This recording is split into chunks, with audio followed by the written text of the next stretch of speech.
Affiliate marketing course के इस video में आज हम जानेंगे कि कैसे आप अपने एफिलिएट प्रोग्राम को सक्सेसफुल बना सकते हो। ठीक है, और दोस्तों इसके लिए आपको अपने एफिलिएट्स को अच्छे से इफेक्टिवली मैनेज करना पड़ेगा। ठीक है, ये बहुत इंपॉर्टेंट है। जो कंपनीज एफिलिएट्स को मैनेज नहीं कर पाती उनके प्रोग्राम्स कभी भी सक्सेसफुल नहीं हो पाते, प्रॉफिटेबल नहीं बन पाते।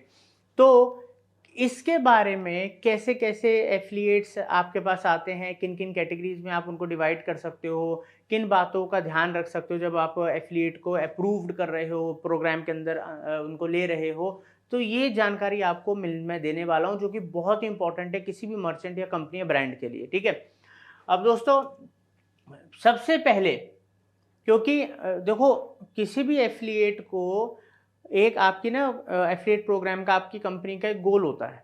जब कभी भी हम सेल्स की बात करते हैं, मार्केटिंग की बात करते हैं, गोल होता है जिसको अचीव करना होता है और आपकी कुछ प्लानिंग स्ट्रेटजीज होती हैं। तो अगर आप सही एफिलिएट्स रिक्रूट नहीं करोगे तो वो आपके गोल में कैसे कंट्रीब्यूट करेंगे, कैसे सेल्स ग्रो होगी।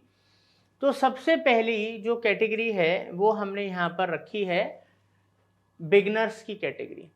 दोस्तों बिगनर की कैटेगरी ये वो कैटेगरी होती है बिगनर्स की जहां पर जो एफिलिएट्स बिल्कुल नए होते हैं, वो प्रोग्राम को उन्होंने रिसेंटली ज्वाइन करा होता है।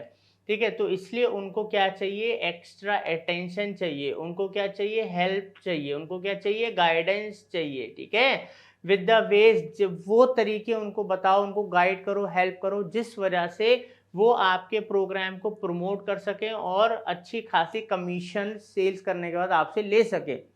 तो बिगनर को अगर आप अटेंशन नहीं दे रहे हो, उनको हेल्पिंग हैंड नहीं दे रहे हो, बस वो बन गए अपने आप खुद कुछ भी कर लें, तो ना तो ज़्यादा टाइम वो टिकने वाले प्रोग्राम के अंदर और ना उनका सेल्स में कोई ज़्यादा कंट्रीब्यूशन होने वाला। तो इसलिए बिगनर लेवल पे एज अ कंपनी आपको हैंड होल्डिंग देनी ही पड़ेगी, क्योंकि एफिलिएट्स को अगर सर्विस सपोर्ट अच्छा लगता है तो वो आगे मोटिवेट होते हैं इस चीज़ से और सेल्स लेकर आते हैं और उनको जो पैसा मिलता है तो और ज़्यादा उनके पास क्लैरिटी आ जाती है कि हाँ मेरे को फ़ायदा हुआ है इस प्रोग्राम के संग जुड़ने में। तो एग्रेसिवली वो फिर अपना आगे प्लानिंग करते हैं, काम करते हैं। आगे बढ़ते हैं दोस्तों, दूसरे होते हैं दोस्तों रेगुलर एफिलिएट्स। अब रेगुलर एफिलिएट्स कौन है, ये वो एफिलिएट्स हैं जो ना बहुत बड़े परफॉर्मर हैं, ठीक है, और ना बिल्कुल ज़ीरो। ये वो लोग हैं जिनकी जो सक्सेस रेट है बिल्कुल मॉडरेट है, ना बहुत अच्छा ना बहुत बुरा, ठीक ठीक चल रहे हैं। तो ऐसे एफिलिएट्स हर प्रोग्राम के अंदर होते हैं जो एक एवरेज परफॉर्मर भी आप उनको बोल सकते हो, मगर उनको एवरेज परफॉर्मर में की जगह वो अच्छा परफॉर्म करें और बेहतर वो काम करें, आपको प्रोडक्टिविटी दे, उसके लिए आपको कुछ उनको स्पेशल डील्स देनी पड़ेंगी, कुछ कूपन्स देने पड़ेंगे ताकि वो मोटिवेट हों और वो अपनी परफॉर्मेंस को इंक्रीज कर पाएं। आगे बढ़ते हैं, समझते हैं। अब बात करते हैं दोस्तों हम सुपर एफिलिएट्स की। तो दोस्तों जो सुपर एफिलिएट्स होते हैं वो कौन है, बेसिकली ये परफॉर्मर्स होते हैं। कोई कंपनी नहीं चाहती कि वो इनको लूज करे, ठीक है, और कंपनी उन लोगों को ऐसे एफिलिएट्स को स्पेशल रिवॉर्ड्स देती है, बेटर कमीशन स्लैब्स और रेट्स देती है और स्पेशल पर्क्स देती है, बिकॉज उनसे और परफॉर्मेंस लेनी होती है। वो कंपनी के एक तरीके से एफिलिएट प्रोग्राम के पिलर्स होते हैं। ठीक है, उन्हीं को देख के दूसरे एफिलिएट्स भी जुड़ते हैं और उनकी इनकम परफॉर्मेंस को देख के उनमें भी मोटिवेशन आता है। तो दोस्तों ऐसे जो एफिलिएट्स होते हैं, ठीक है, वो अच्छे खासे कन्वर्जन्स एक कम समय के अंदर लेकर आ जाते हैं। अब दोस्तों यहाँ पर कई बार ऐसी कंपनीज भी हैं, ऐसे मर्चेंट्स भी हैं जिनका एक एफिलिएट, ठीक है, इतना बिजनेस देता है कि वो हाफ से भी ज्यादा या हाफ सेल्स देता है जितने दूसरे एफिलिएट देते हैं। मान लो एक ब्रांड है, एक मर्चेंट है जिसके पास 100 एफिलिएट्स हैं और एक एफिलिएट उनको सेल देता है महीने की 10 लाख की और बाकी के जो 99 है वो भी देते हैं 10 लाख की, ऐसा भी होता है। तो दोस्तों आपको हर एफिलिएट एक कैटेगरी में आप नहीं रख सकते, इसलिए हमने अलग अलग एफिलिएट्स की कैटेगरी बांटी है। अब आपको यहाँ पर हम समझाते हैं चौथी कैटेगरी जो कि है फ्रॉडलेंट एफिलिएट्स। फ्रॉडलेंट से ही नाम से समझ में आ गया होगा, मैं फ्रॉड करने वाले एफिलिएट्स की बात कर रहा हूँ। यहाँ पर होता क्या है दोस्तों, यहाँ पर जो लोग फ्रॉड मेथड्स यूज करते हैं, फेक परफॉर्मेंस शो करते हैं, स्पैमिंग करते हैं, और इनको आपको डिटेक्ट करना है, इनको बैन करना है अपने प्रोग्राम से, बिकॉज ये कंपनी की क्रेडिबिलिटी गिराते हैं। ठीक है, इनसे फायदा कुछ नहीं होना होता, कंपनी की क्रेडिबिलिटी गिरती है, लीगल इश्यूज में कंपनी आ जाती है, बिकॉज ये कंपनी का बैड नेम कर रहे हैं। तो इनको जल्द से जल्द डिटेक्ट करो और इनको आप प्रोग्राम से बाहर करो।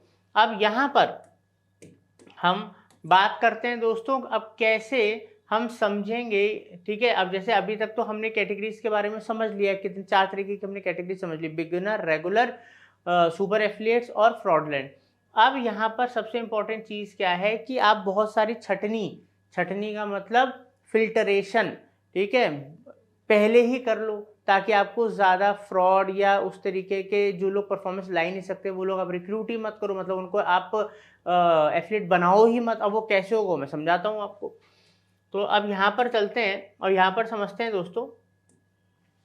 तो मर्चेंट्स जब कभी भी एफिलिएट को अप्लाई जब वो करते हैं, एफिलिएट्स मर्चेंट उनको अप्रूव्ड करते हैं, तो किन बातों का ध्यान रखना है समझ लीजिए आप। ठीक है दोस्तों, जब कभी कोई एफिलिएट अप्लाई करे तो उनका आप चेक करो कि उनकी क्या कोई एग्जिस्टिंग ब्लॉग या वेबसाइट है। ठीक है, उस पे एवरेज नंबर ऑफ विजिटर्स या ट्रैफिक कितना है, उसके अलावा वो किस कंट्री से हैं, किस रीजन में उनकी ज़्यादा फॉलोइंग है या जो भी उनकी प्रेजेंस है, उसके साथ साथ सोशल मीडिया प्रेजेंस क्या है उनकी, सर्च इंजन प्रेजेंस क्या है उनकी, उनका फॉलोअर बेस है कुछ या नहीं है या बहुत अच्छा खासा है, रेलेवेंसी बहुत इंपॉर्टेंट है, क्या वो आपके प्रोडक्ट, आपकी इंडस्ट्री उससे रेलिवेंट उनका बिजनेस है, या इन्फ्लुएंसर हैं वो, या उनके पास फॉलोवर्स हैं। ठीक है, वो आपका मैच होना चाहिए बिल्कुल।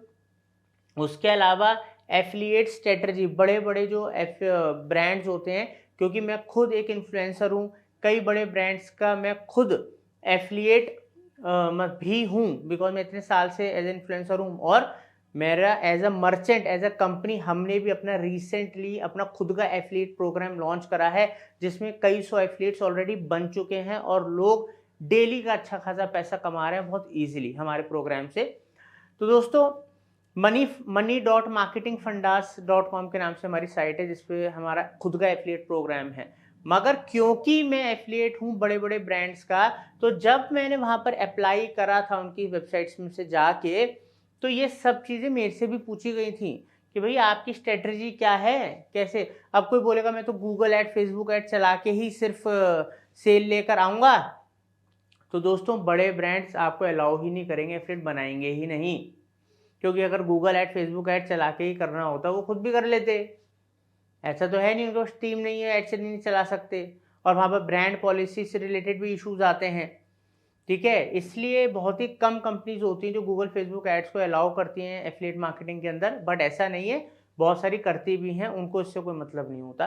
तो ये तो मतलब ये उनको पता होती हैं बातें जो खुद एफिलिएट होते हैं, जिन्होंने इस इंडस्ट्री में काम करा होता है। इसलिए तो मैं कहता हूँ कि मार्केटिंग फंडाज आपको जो सिखाता है, अलग अलग कोर्सेज, अलग अलग चीज़ें जो सिखाता है, वो हमारा इतने सालों का जो एक्सपीरियंस और चीज़ों को हम जो प्रैक्टिकली करते हैं, वो चीज़ हम आप तक डिलीवर करते हैं। तो कि ख्वाब दिखाना अलग चीज़ होती है और प्रैक्टिकली चीज़ें कैसे इम्प्लीमेंट होंगी वो चीज़ बिल्कुल अलग होती है। तो इन बातों का आपको ध्यान रखना है जब आप कोई भी एफिलिएट को अप्रूवल दो। ठीक है, अपने प्रोग्राम के अंदर इन करो उसको। तो दोस्तों, उम्मीद करता हूं आप इन बातों का ध्यान रखोगे। Thank you.